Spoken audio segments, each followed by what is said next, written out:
All right, we are talking about properties of exponents today. And today we're just going to look at what are those properties. Okay? So first off, let's take what is an exponent?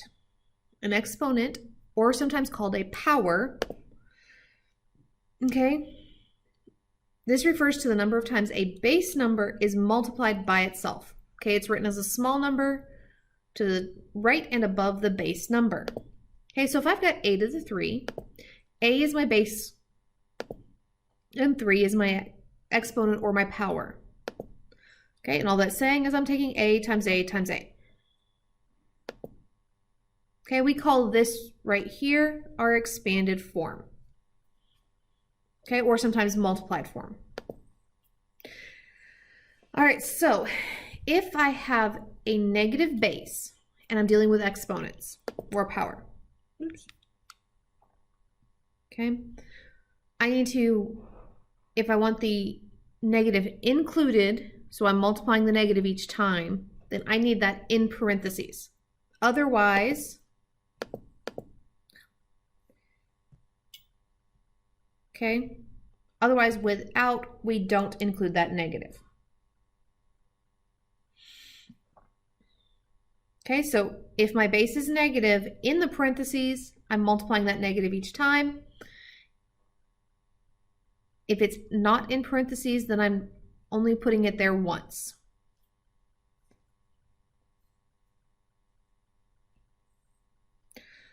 All right, so we're going to start by talking about the product of powers property. Okay, this is multiplying. Remember, product tells me I'm multiplying. Okay, so we're going to let a be a non-zero real number, and m and n have to be integers. So to multiply powers with the same base, we add their exponents. Basically the same, if the same bases are multiplied, we add exponents. Okay, so this is kind of what it looks like. So if I've got a to the m times a to the n, I'm going to do a times n to the n. So let's look at just an example of this. Okay, this right here is saying x to the third. Well, x to the third, remember, is x times x times x, right? Then we're multiplying that to what? Well, x to the fourth, which is x times x times x times x. So in essence, I've got how many x's? I've got 1, 2, 3, 4, 5, 6, 7. Okay? I've got x to the 7. Because remember, an exponent is just repeated multiplication. So that's where I get, we can do the addition part, okay? Because 3 plus 4 gives me 7. So if I were to do numbers, 4 to the 6 times 4 to the third is 4 to the 6 plus 3, which would give me 9. Okay? And if I were to simplify that out, that would be that 262,144. Whew, can't talk today. All right, so we had our multiplying rule for exponents. Now we have our division rule. Okay, quotient, guys, remember, is division. So a base divided by a base. So again, we're going to have a as a non-zero real number. M and n are integers.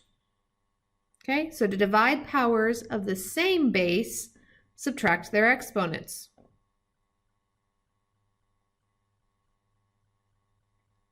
Key thing, guys, a cannot be 0 on this one, okay? Because if a is 0, well, we can't divide by 0. So let's just kind of work this out and look at why we would be subtracting. Oops. Okay, so I've got x to the fourth on top, which is just saying x times x times x times x over x to the third, x times x times x. Well, remember, if I have like things over top of each other, they become 1. So there's a 1, there's a 1, and there's a 1. And whatever I'm left with, okay, is what I have left. So this would just be x, or x to the first power. Okay, so these in essence canceled each other out. They became 1. Okay, so when I have 4 to the 6 over 4 to the 3rd, I get 4 to the 6 minus 3, which gives me 4 to the 3rd.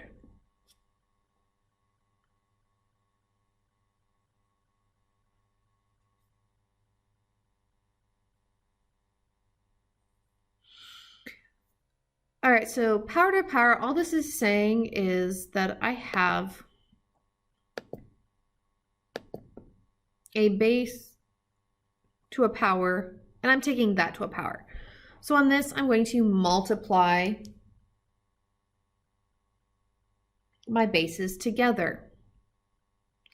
So x to the 3rd to the 2nd power. Really all this is saying, okay, I've got x times x times x, right? And I'm going to do this twice.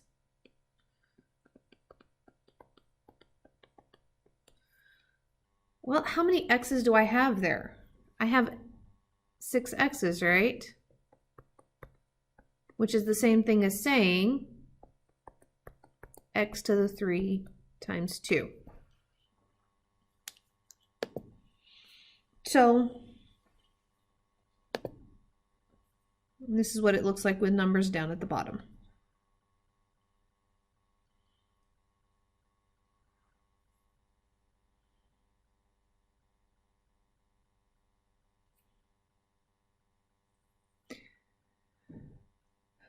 All right, so now we get to our 0 exponent. What if my exponent is 0?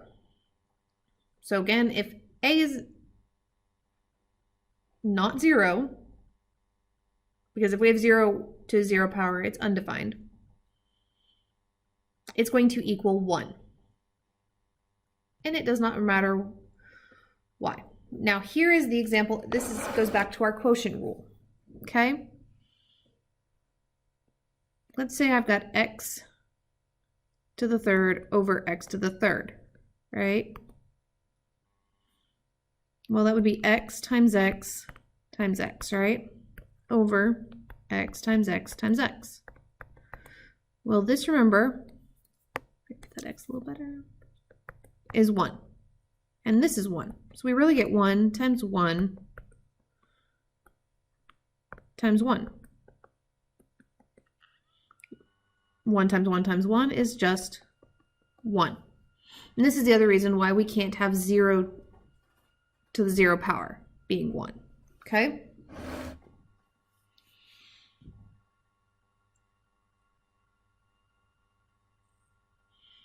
All right, when we are dealing with negative exponents, okay, for any integer n and a non-zero number a to the negative n is the reciprocal of a to the n.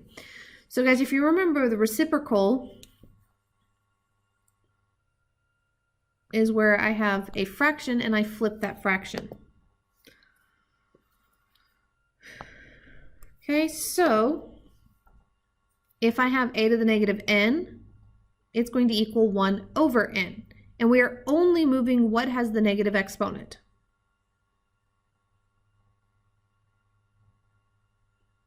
Okay, so remember, any variable has a 1 in front of it if we don't have another coefficient. So all I moved was the an.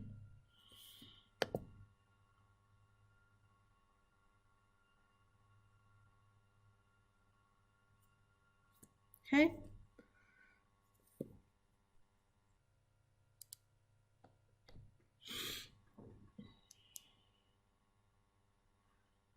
So this is one of the ones that you just kind of have to remember, is that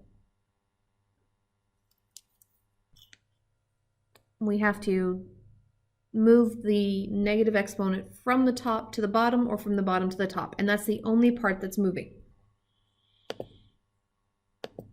All right, so now we have a couple when we're dealing with longer exponents. So power of a power, sorry, power of a product.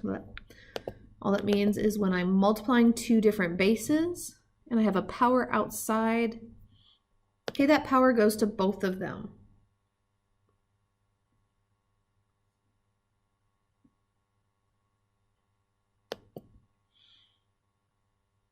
And we kind of do the same thing when we have a quotient. Okay, so if I've got two different bases, taking that to a power, so a fraction, the exponent goes to both the numerator and the denominator.